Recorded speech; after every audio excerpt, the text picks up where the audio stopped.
federal data show that illegal crossings at the US-Mexico border have fallen to their lowest level in 55 years. The figures obtained by the American television network CBS News show that in fiscal year 2025, which included 4 months of former President Biden's administration, US border agents stopped 238,000 illegal migrants. The data also indicates that during President Trump's first 8 months in office, there were fewer than 9,000 illegal crossings recorded each month. Well, for more on all this, I'm joined now on the line from Chico, California, by Bob Mulholland, who's been a member of the Democratic National Committee for 28 years and a delegate to 13 national conventions. Thank you very much indeed, Mr. Mulholland, for joining us. Doesn't federal law prohibit National Guard troops or other military officials from being used to conduct civilian law enforcement, which is what is leading to accusations that President Trump is trying to expand the powers of his presidency? Yeah, Trump has decided to become a communist leader of America, controlling everything. Yes, in many cases, and you mentioned some of the cities, federal judges have ruled against President Trump, saying you don't have the authority to do this. But here's the big picture, and Trump said this a few weeks ago. If America is involved in a war, then I, the president, can cancel the elections next year. Next year is the midterms, and all presidents in the last 100 years, except for 2, have lost members of their own party in the midterm. So Trump is having nightmares about, and I think Trump is developing the belief amongst many Americans, oh, there's wars, and maybe Trump will go to war with Venezuela, and then he'll try to cancel the congressional elections in 2026, thereby keeping control of all powers of the government. Whether the Supreme Court would rule for him, that's questionable. They may. And we have a terrible situation going on in America.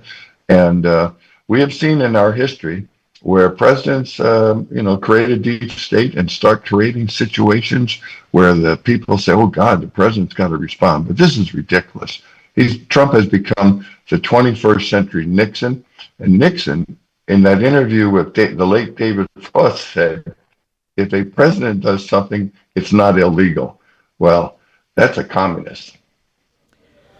And of course, he seems to be targeting Democrat-run cities, which comes across as though he's using US troops to basically punish his political opponents and rivals. I mean, does it look to you like he's manufacturing a crisis? I think you touched on that briefly there. Yeah, like Nixon, Trump has figured out how to use the Department of Justice and the FBI to go after quote-unquote political opponents. Nixon, and we found out all this afterwards, after he resigned in the tapes, he was ordering the IRS, the Internal Revenue, to go after Democrat contributors who contributed to Democratic candidates and audit them, threaten them.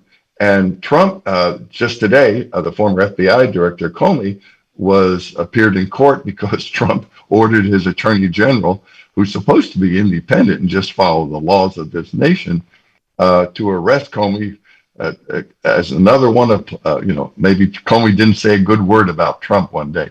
And Comey testified, or whatever the procedure is, not guilty. I don't think anything's going to happen to that. But from Trump's point of view, Trump, want to send a message to all my opponents.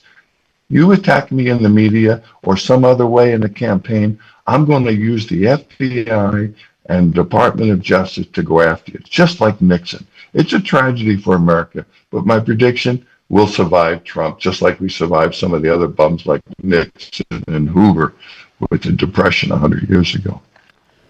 Now, the Democrats have branded the deployment of the National Guard in these various cities as illegal, unconstitutional, and dangerous. I think you mentioned there have been attempts to curb these moves by the president through the courts. I mean, how successful or not have they been thus far? I understand a judge in Portland has issued a restraining order temporarily blocking the deployment of National Guard forces there. But a similar attempt through the courts in Illinois has not been successful, hence the arrival of these troops from Texas in Chicago. Yeah, like in the Portland case, the judge ruled against the Oregon National Guard coming into Portland. And just to let your listeners know, viewers, National Guard are regular Americans who have a job, a family, could be a woman, could be a man, and they go to weekend training once a month and 2 weeks of summer camp every summer. And their job mostly is to respond to natural disasters. So in the case of Portland, the judge ruled against Trump, but then Trump ordered the California National Guard to go there. And in the case of Illinois, which we've been talking about, Trump has the Texas National Guard. So Trump is making federal judges work all weekend 24/7. Yes, some judges will rule in favor of Trump, other judges will not. Then it'll go to the appeal court. But bottom line, what Trump is doing is trying to create an atmosphere like Nixon did in keeping the Vietnam War, like anybody that protests me is not American. Well, those speaking out, whether for immigrants or for National Guard troops, and I think some of the National Guard troops probably are talking amongst themselves. I don't want to do this, but we're the patriotic Americans. Trump is not very patriotic. Now, I understand President Trump is threatening to use emergency powers if the courts do block him. I mean, that's the authority granted to him under the U.S. Insurrection Act, which allows the U.S. president to deploy the military within the country over the heads of local officials in order to suppress rebellion. Yes, and that's a very rare use. Obviously, in 1968, when Martin Luther King Jr.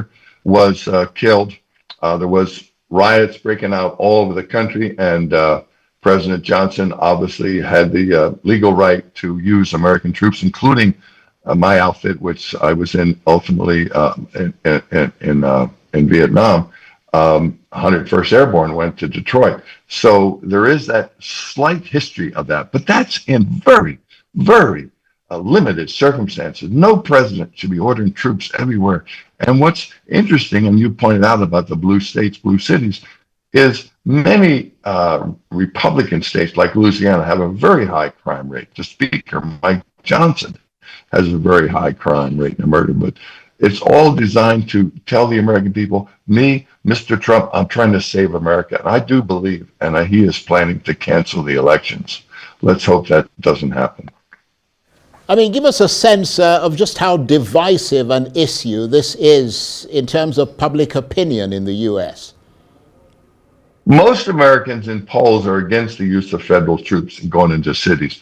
Even if you're a Republican who voted for Trump, some of them are saying, wait a minute, we have local police, we have state police, absent the Martin Luther King riot, or Rodney King riot in LA, we don't need to go this way to take average American National Guard who are just trained to handle mostly natural disasters. Obviously, many of them also served in the regular military. And as I said previously, I am very concerned that these National Guard, it just with bullets, just like in Kent State in 1970, it just takes one incident where all of a sudden a gun goes off. And as one who served in Vietnam, I know when one gun goes off, all the other guns and the other troops go off. It's just a natural reaction. So we could have a bigger tragedy that even Trump didn't anticipate. Well, we certainly hope not. Mr. Mulholland, I want to thank you very much indeed for joining us. Bob Mulholland was talking to me from Chico, California. He's been a member of the Democratic National Committee for 28 years and a delegate to 13 national conventions.